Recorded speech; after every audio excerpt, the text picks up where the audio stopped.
Après cette balade à Perito Moreno, on a passé une bonne nuit reposante.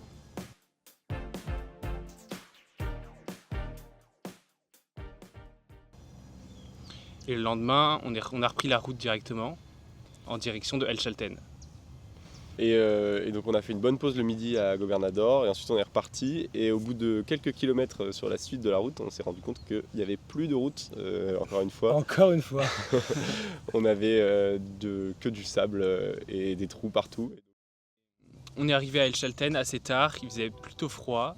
On s'est réconforté avec un repas comme on pouvait, qui était à base de pâtes et de lentilles mais qui cuisait difficilement avec la cuisinière du logement. Donc on a parlé avec Roberto qui était celui qui gérait l'auberge et il nous a parlé de la météo et il nous a dit que le lendemain il faisait beau, le surlendemain il faisait moche et il nous disait que si on allait faire la grosse rando qui est un peu notre objectif de la Patagonie, c'était de la faire le lendemain et de pas attendre. Et bon. Le lendemain on est parti assez tôt, vous verrez qu'on ne le regrette pas non plus parce que c'était super.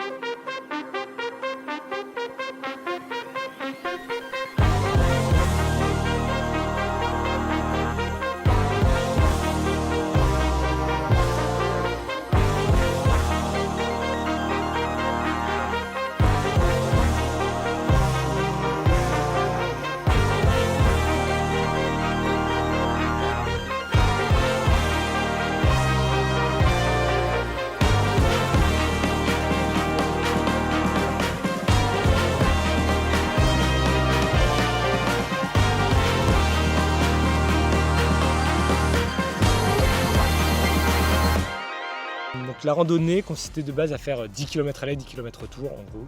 Et ça se passait très très bien, plutôt tranquille, de beaux paysages. Et il y a juste le dernier kilomètre qui était assez raide, qui était vraiment très très raide et très très difficile, très très cardio. Mais bon, l'arrivée en valait le coup. Il reste encore 100 mètres. Ok. On crache un peu le poumon mais c'est très beau donc ça va. Et on a hâte des sandwichs de Thomas Fonda là. Et 20 minutes encore. Avec une vue magnifique sur le lac. Ça paraît plat en bas alors qu'on était quand même en train de... Tu leur as montré où on était tout à l'heure, où on est parti. Non. Vous voyez le bleu là-bas? Notre maison elle est là-bas. On est parti de là-bas, on s'est mis réveillé à 6h15, c'était très tôt. Et on rentre là-bas ce soir pour boire une bière. Parce que... Ah ouais, bière. bière. Ça baisse. Fast forward. Dans 8 heures une bière. C'est cool. Salut, c'est cool. Salut le vlog, après 12 heures de montée, on est enfin arrivé au Laguna de los Tres, qui est un énorme lac, un des lacs majeurs de la Cordillère des Andes. Donc on a une superbe vue sur le mont Fitzroy qui est juste là-haut. C'est assez impressionnant par sa taille. Et le lac aussi. Voilà, Donc on rappelle 800 mètres de dénivelé. pour ça, pour une flaque d'eau. Ouh. Donc le réchauffement climatique et sceptiques et compagnie là, attention, ça existe, Attention, regardez, il n'y a plus d'eau.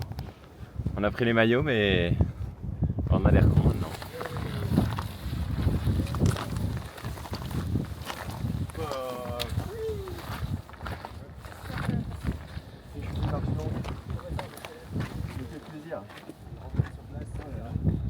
En fait, il y avait un deuxième lac, on s'est fait complètement avoir.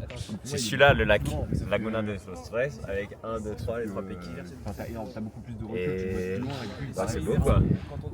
Arthur, Content d'être arrivé. ça valait le coup de faire 800 mètres d'altitude vers le haut pour venir ici? Non. Non. Il sera mieux rester dans mon lit. Ah.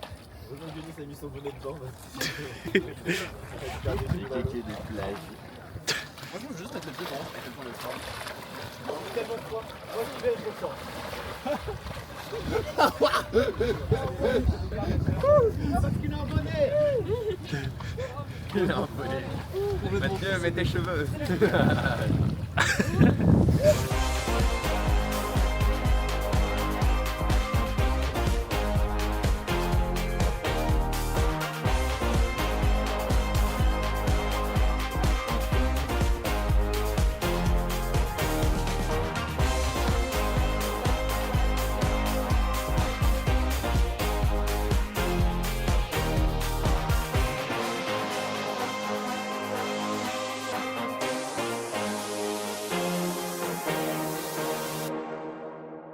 Il faut savoir que la météo était favorable, mais quand même, on avait quand même énormément de vent. Et j'ai rarement ressenti autant le vent de ma vie.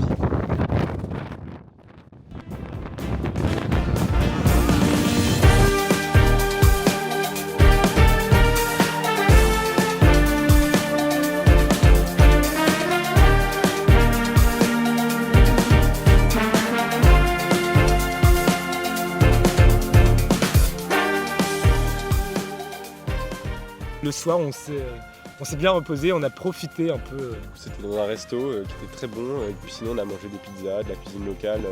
C'était vraiment réconfortant et ça faisait du bien après une aussi longue rando. Le lendemain, on s'est divisé en 2 teams, entre ceux qui voulaient rester se reposer, d'autres qui voulaient faire une autre rando. Et donc on était 5 au final avec Léo, Mathieu, Dionis et Pierre. C'était une rando qui était plus simple que le Fitzroy quand même. Même s'il fallait être motivé pour enchaîner les deux jours de suite. Mais du coup c'était une rando où au début on montait un peu et ensuite on avait un grand plateau pendant 7-8 km je dirais, à côté d'une vallée, et donc on avait des fois des vues sur le fleuve, le plateau était très beau, on a vu un arc-en-ciel dans une vallée, donc c'était très joli aussi. D'ailleurs sur le chemin de ce truc là il y avait 2 possibilités de chemin, sauf qu'il y en a un qui était fermé parce qu'il y avait un risque ils appellent ça GLOF, qui veut dire en gros tsunami glaciaire. Au moment où les glaces fondent, il peut y avoir un iceberg qui tombe dans le lac, qui crée un tsunami, donc une énorme vague, et du coup qui inonde l'autre chemin. Quand on a vu ça, on était un peu en mode waouh, c'est stylé quand même. Ensuite, le lendemain, donc on reprend le même chemin pour retourner à Perito Moreno. Après, on allait passer au Chili avec beaucoup plus de montagnes et beaucoup plus... Plus de verdure. Beaucoup plus de verdure et beaucoup moins sec. Et donc c'était un peu le dernier moment pour faire des plans. On a fait des magnifiques plans drone. Mais voilà, donc le soir, on est retourné à Perito Moreno. Ce soir, on a fait une petite lessive ou 2, on s'est fait à manger, c'était très sympa. Il y avait une dernière étape qui nous faisait de l'œil depuis longtemps. Déjà, la première fois qu'on était venu à Perito Moreno, on s'était dit qu'il fallait qu'on aille voir ce truc-là. Il y avait sur la carte indiqué un endroit qui était un pub gastronomique. Et c'était un endroit assez étonnant, avec de la musique extrêmement forte, c'est-à-dire que c'était impossible de parler entre nous. On a fait un billard, commandé une bière, on aimait vraiment cet endroit, le pub gastronomique, c'était très drôle. Et puis une fois qu'on a fini le billard, on est parti parce qu'en vrai, il n'y avait vraiment personne et c'était quand même un endroit un peu bizarre.